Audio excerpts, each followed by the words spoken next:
Sir అరే sir మీకోసం నేను అటు ఇటు వెళ్ళిపోతున్నాను సార్.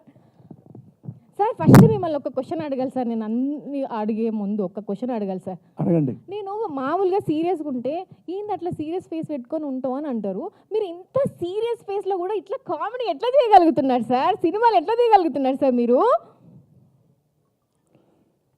అట్లానే 500 సినిమాలు చేశా.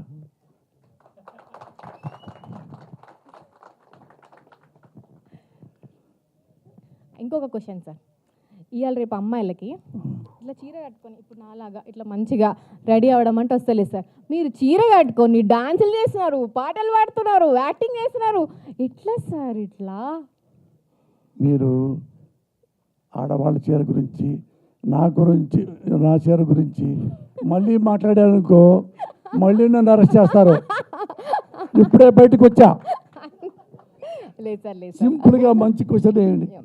చెప్పండి సార్, ఈ సినిమా గురించి ఒక 2 మాటలు మా ఆడియన్స్గా చెప్పండి. ఎట్లుండబోతుంది సినిమా? ఆల్రెడీ మీరు ఒక సినిమా తీస్తున్నారంటేనే అందులో మీ యాక్టింగ్ ఉంటుంది. మిమ్మల్ని ఏ రోల్ అంటే మిమ్మల్ని ఒక డైరెక్టర్గా నేను అభినందించాలా, రైటర్గా అభినందించాలా ఎట్లా తెలియట్లేదు. కాబట్టి ఇప్పుడు హీరోగా ఈ సినిమా గురించి ఒక 4 మాటలు మాట్లాడండి సార్. అందరికీ నమస్కారం. ఆపరేషన్ అరుణారెడ్డి. నేను 100 సినిమాలు రాశా రైటర్గా, ఆర్టిస్ట్గా కాకుండా డైరెక్టర్గా 7-8 సినిమాలు చేశా. ఇది నాకు one of the best screen play story రాయాలని ఒక ఆలోచనతో ఈ సినిమా చేశాను.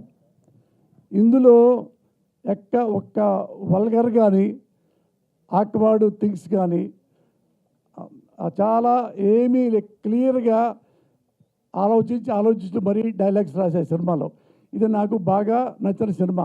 చిన్న సినిమా.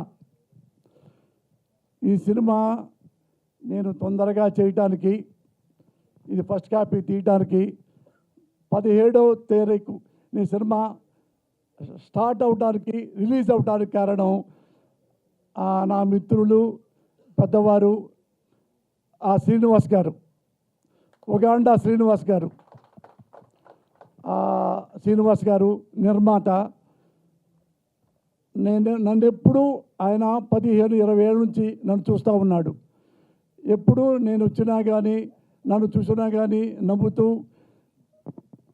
సంతోషిస్తూ ఉంటాడు. నేను సినిమా చేస్తున్నాను అనగానే తనే నేను నిర్మాతగా ఉంటా Murali, best of luck, cinema చేయని ఈ సినిమా ఈ స్థితికి తీసుకొచ్చాడు. ఒక్కసారి నిర్మాత, ఈ మూవీ నిర్మాత యుగంధర్ శ్రీనివాసరావు గారిని స్టేజ్